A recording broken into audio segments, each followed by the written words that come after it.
헬로 에브리원, 안녕하세요. 월스트파이너 김석환입니다. 일주일 동안 잘 쉬었습니까? 명절도 잘 보내셨겠죠? 목요일날 이 월스파를 찍는데요, 찍을 때마다 깜짝깜짝 놀랍니다. 왜 이렇게 시간이 빠른 거야? 라고. 벌써 다음 주도 보면 2월 말로 가는 길목에 있습니다. 시간이 정말 빠르네요. 자, 우리 다음 주에도 어떤 일정들이 있는지, 또는 어떤 경제 지표들이 발표되는지 저랑 함께 살펴보시죠. 일단 다음 주는 큰 이벤트들은 없습니다. 다만 좀 저희가 눈여겨봐야 할 것들은 있어요. 자, 일단 월요일에는 미국이 대통령의 날로 휴장입니다. 있네요. 보시면 실적 발표도 이제 거의 이제 막바지에 끝나가고 있죠. 지금 지난해 4분기 실적 기준으로 보면 상당히 양호한 모습을 보이고 있고, 그게 증시에 그대로 녹아 들어가 있다라고 보면 될 것 같은데, 일단 화요일에 월마트나 홈디포와 같은 대형 유통 소매업체들의 실적 발표가 있을 예정이고요. 이날이 중요하죠. 이날 뭐가 있습니까? 엔비디아의 실적 발표가 있을 예정입니다. 자세한 건 뒤에서 말씀을 좀 드리도록 하고요. 일단 FMC 회의록이 공개가 됩니다. 1월달 FMC 회의록 어떤 내용들이 담겼는지 시장도 아마 또 관심 있게 볼 것 같다라고 보시면 되겠고, 목요일에 우리나라 금통위가 있을 예정이다. 그리고 보시면 연준 인사들의 발언도 다음 주에 계속된다라는 것까지 챙겨보시고요. 경제 지표들은 이런 내용들이 발표가 되니까 자세한 내용들은 이 내용과 그리고 주간 단위로 올려드리는 일정을 참고해서 보시면 될 것 같습니다. 좀 더 딥스있게 가보도록 할까요? 정말 거침없이 올라가고 있는 것 같아요. 아시겠지만 다우지수도 그렇고요, S&P 500 지수 같은 경우에도 이미 지금 사상 최고치를 기록을 했고요. 특히 S&P 500 지수 같은 경우는 사상 첫 5,000포인트를 돌파한 상황이다 라고 보면 될 것 같습니다. 거기에 1등 공신이 뭐냐라고 하면 당연 AI라고 보면 될 것 같고요. 그리고 그 AI의 가장 큰 수혜를 받고 있는 두 회사가 있습니다. 바로 마이크로소프트와 엔비디아입니다. 마이크로소프트 같은 경우에는 이제 보시면 아시겠지만 애플하고 마이크로소프트 간의 시가총액 1등 자리를 놓고 상당한 격전이 있었는데, 요 근래 들어서 이 격차가 더 벌어지는 모습을 좀 보이고 있습니다. 애플 같은 경우에는 3조 달러를 좀 하회하고 있는 상황이고요. 애플은 내려오고 있고, 마이크로소프트 같은 경우에는 3조 달러를 훌쩍 넘어가고 있는 상황이다 라고 보면 될 것 같고요. 그리고 또 하나, 엔비디아 같은 경우는 작년 연말 기준으로 보면 5등이었어요. 5등이었는데 이제 그러면 그 앞에 뭐가 있었느냐라고 하면 알파벳이 한 3등, 그리고 아마존이 4등 이랬었거든요. 이랬었는데, 자, 지금 이게 어제, 즉 수요일 종가 기준으로 보면 바뀌었습니다. 여기 이렇게 다 바뀌었어요. 바뀐 게 어떻게 되느냐? 엔비디아가 보시다시피 이렇게 올라오면서 3등이 됐습니다.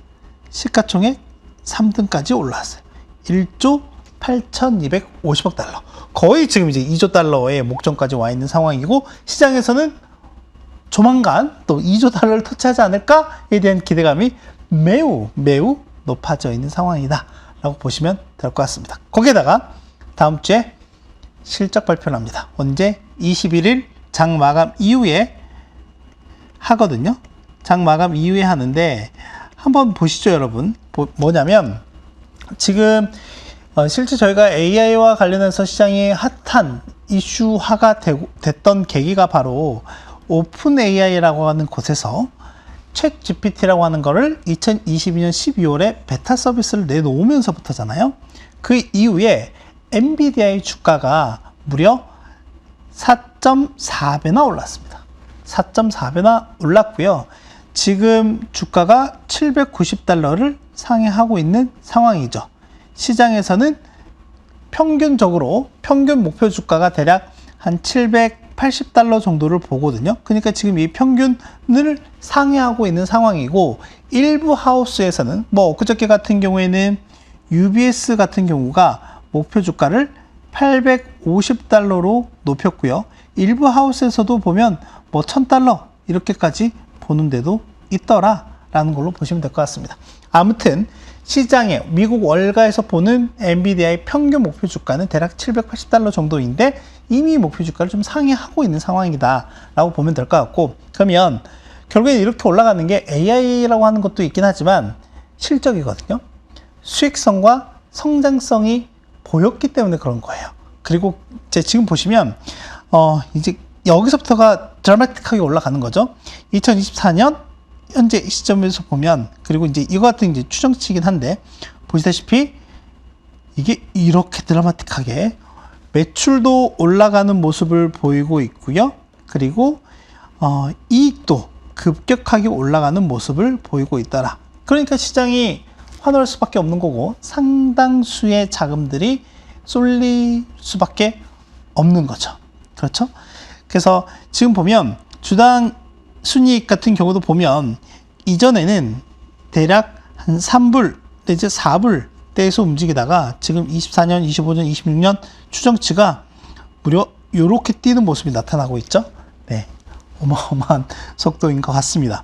그리고 보면 이거는 연평균 성장률인데 엔비디아가 보통 4개의 사업 부분을 갖고 있습니다. 데이터 센터, 게이밍, 전문 그래픽 시각화, 뭐 AR, VR 같은 거, 그리고 자동차 쪽.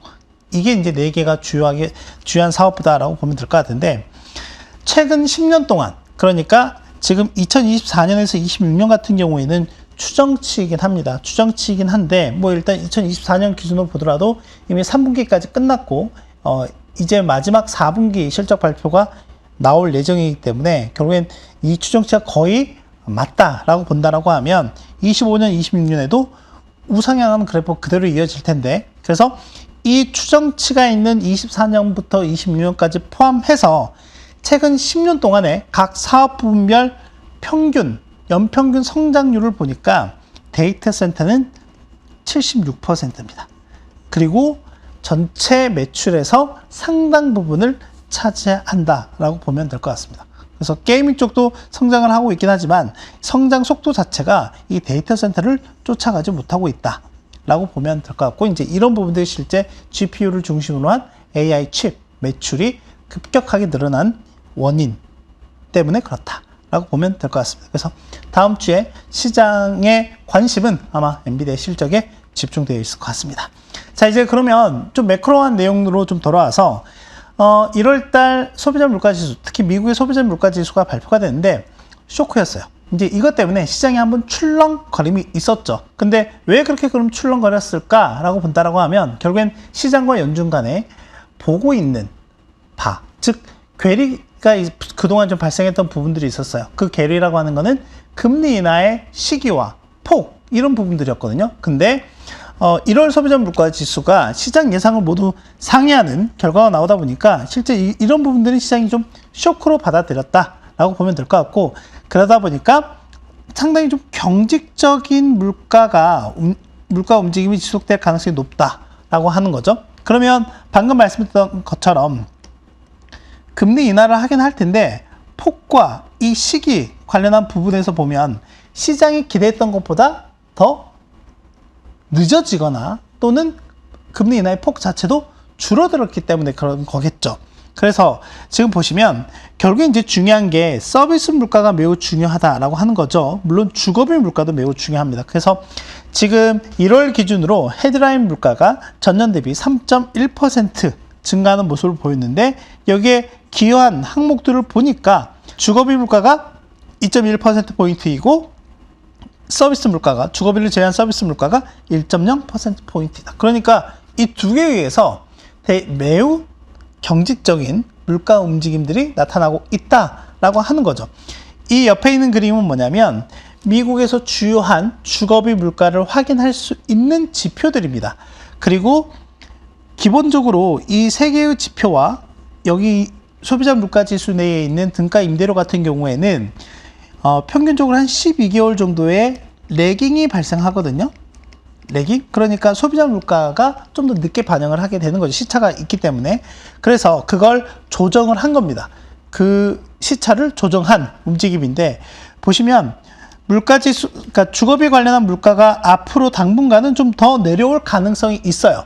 다만 우려스러운 건 뭐냐면 지금 연방주택청이라든지 S&P 케이스슐러에서 발표하는 주택가격지수가 전년 대비로 보면 이렇게 올라오는 모습을 보이고 있고, 또 하나 임대료, 즉 렌트비 같은 경우도 보면 지금 3개월 또는 4개월 정도 옆으로 횡보하고 있는 모습들이 나타나고 있더라. 또는 전월 대비로는 증가하고 있는 모습이 나타나고 있더라. 이런 부분들이 우려스러운 부분들이다 라고 보면 될 것 같고요. 그래서 상반기까지는 디스인플레 기조가 지속이 될 것 같다. 다만 하반기 정도부터는 좀 더 울퉁불퉁한 모습이 나올 가능성도 있다라는 거를 시장이 이번에 좀 우려스럽게 보지 않았나 생각이 되고요. 그리고 방금 말씀드렸던 것처럼 연준과 시장 간에 있었던 이 괴리가 조금씩 좁혀지고 있다. 그 괴리라고 하는 거는 금리 인하의 폭과 시기라고 하는 거죠. 기존의 시장에서는 대략 한 올해 150에서 160pp 정도 인하할 거야 라고 했지만, 보시죠. 빠르면 이제 6월부터 그리고 한 번, 두 번, 세 번, 네 번이니까 요 네 번 합치면 100bp 정도 인하할 걸로 시장은 일단 기대를 낮췄어요. 자, 시기 같은 경우에도 원래 1월 FOMC 회의 전에는 빠르면 3월부터 할 수 있지 않을까라고 했다가 FOMC가 끝나고 나서 이게 5월로 이렇게 갔고요. 1월 물가가 나온 이후에는 6월까지 딜레이 됐다라고 보면 될 것 같습니다. 그래서 시장에서는 올해 중반 이후부터나 금리 인하 가지 않을까 이렇게 보고 있는 거죠. 그래서 이런 부분들이 1월 소비자 물가 지수가 나온 이후에 시장이 출렁거렸던 요인이었다라고 보면 될 것 같고요. 자, 다만 방금 말씀드렸던 것처럼 1월달 인플레이션 같은 경우에는 시장의 쇼크로 작용을 하긴 했지만, 전체적인 그림에서 보면 디스인플레이션에 대한 이런 부분들이 지속될 가능성이 높다라고 볼 수가 있을 것 같고요. 그러면 결론적으로는 이런 부분들을 반영하는 기업들이 어떻게 생각하는지가 매우 중요할 것 같습니다. 그걸 저희가 이제 볼 수 있는 게, 기업들이 매번 이제 실적 발표를 하고 나서 일반 투자자든 또는 기관이든 저희 같은 애널리스트를 대상으로 해서 어닝스콜 행사를 하게 되죠. 거기에서 언급된 인플레이션 횟수를 계산을 해본 거예요. 지금 보시면 아시겠지만 21년부터 22년 중반까지 이렇게 급격하게 증가했던 인플레이션에 대한 우려가 최근에는 이렇게 둔화가 되고 있더라 라고 보면 될 것 같고, 이제 이런 요인들이 어떻게 보면 기업들이 더 가격을 올릴 우려가 줄어든다라고 하면 궁극적으로는 디스인플레 기조가 앞으로도 좀 지속이 될 가능성이 높다라고 하는 거죠. 그러니까 기업들이 더 가격을 더 올려야 할 필요성 자체가 없어졌다가 아니라 줄어들었다라고 하는 거예요. 이런 것들이 기업들을 움직이면서 나타나고 있다라고 보면 될 것 같고, 다음 주에 발표되는 몇 가지 경제 지표들 중에서 최근에 미국의 높은 경제의 회복력으로 인해서 실제 4분기 GDP 성장률은 3%가 넘게 나왔죠. 그리고 지금 24년 1분기 기준으로 보더라도 GDP 나우를 보면 3%가 넘고 있습니다. 추정치 자체가 3%가 넘고 있다. 다만 시카고 연은에서 발표하는 국가 활동 지수라고 하는 게 있습니다. 이게 0을 기준으로 해서 0보다 이상이면 추세 이상의 성장을 보이고 있다라고 하는 거고, 0보다 미만이면 추세 이하의 성장을 보이고 있다라고 제가 해석을 하는데, 지금 보면 계속해서 지금 마이너스를 기록을 하고 있는 상황이거든요. 그러니까 여기에는 이제 매달 발표되는 대략 한 80에서 100가지의 지표를 카테고리화해서 각각의 지표들의 비중을 이제 나타낸 건데, 전체적으로 항목들이 소비를 제외하고는 되게 부진한 모습들을 보이고 있다라고 하는 거죠. 그런데 실질적으로 보는 이 GDP 성장률은 상당히 높게 나오고 있다. 여기서 약간의 괴리가 좀 발생하고 있는데, 이게 다음 주에 새롭게 업데이트 될 때 어떻게 바뀌는지 저희가 좀 볼 필요가 있을 것 같고요. 또 하나는 미국의 제조업 지표가 꽤 견고한 모습을 보이고 있다라고 말씀을 드렸던 것 같은데, 다만 각 지역별 연방준비은행에서도 각 지역의 제조업 지수를 발표하는데, 그것들을 좀 단순하게 합산해 봤을 때 보면 이번 1월 달에는 꽤 큰 격차가 발생을 했다라고 하는 거죠. 각 지역 연방준비은행에서 발표한 제조업 지수는 상당히 체감이 둔화되는 걸로 나오고 있고, 다만 S&P라든지 ISM에 나온 제조업 지표는 꽤 견고한 모습을 나타내고 있죠. 그래서 다음 주에는 S&P에서 나오는 지표들과 각 지역별 제조업 지수의 움직임도 제가 한번 체크를 해봐야 될 것 같고, 유로존 쪽으로 좀 넘어가 보면 독일입니다. 독일. 지금 유로 통계청이 유로존 내 각 국가별 또는 유로존 전체 지역의 4분기 경제 성장률을 발표하긴 했는데, 독일은 계속 좀 부진한 모습을 보이고 있습니다. 독일은 계속해서 좀 부진한 모습을 좀 보이고 있는 상황인데, 이 중에서 독일의 경기에 대한 기대감과 그리고 또는 기업들이 갖고 있는 기업 심리 지수, 기업 또는 기업 환경 지수 같은 경우가 이렇게 또 격차를 보이고 있다라고 하는 거죠. 항상 말씀드리지만 그동안에 유의미하게 동일한 방향성을 갖고 있었던 지표들이 약간 최근 들어서 엇갈리는 모습들이 좀 나오게 된다라고 하면 결국에는 과거의 그 평균에 수렴하는 모습들로 가게 된다. 그러니까 결론적으로는 이 괴리가 좁혀지는 과정이 나오게 될 겁니다. 그러니까 두 개 중에 하나의 지표는 약간 휩소가 될 수도 있다고 하는 거죠. 그래서 그 과정들이 앞으로 좀 시간을 두고 나타날 가능성이 있다라는 것까지 좀 염두에 두시고 보면 좋을 것 같습니다. 자, 그러면 간략하게 정리를 해보도록 하겠습니다. 믿고 보는 엔비디아. 네. 아무래도 다음 주에는 엔비디아가 거의 한 줄 장악하지 않을까 생각이 되는데, 일단 14일 종가 기준으로 시가총액 3위를 달성을 했어요. 그리고 21일 수요일 장 마감 후에 실적 발표를 할 예정이니까 이 부분을 좀 챙겨서 보시면 될 것 같습니다. 자, 그래서 다음 주 수요일 21일 장 마감 후에 엔비디아의 실적 발표가 있을 예정이다. 요까지 좀 체크해서 보시면 좋을 것 같고요. 나머지는 주요 일정들은 이렇게 정리를 해놨으니까 같이 체크해서 함께 보시면 좋을 것 같습니다. 네, 오늘 준비한 내용은 여기까지고요. 일주일 잘 보내시고요. 다음 주에는 제가 연수를 가는 관계로 한 주 쉬고 3월 초에 뵙도록 하겠습니다. 그럼 안녕!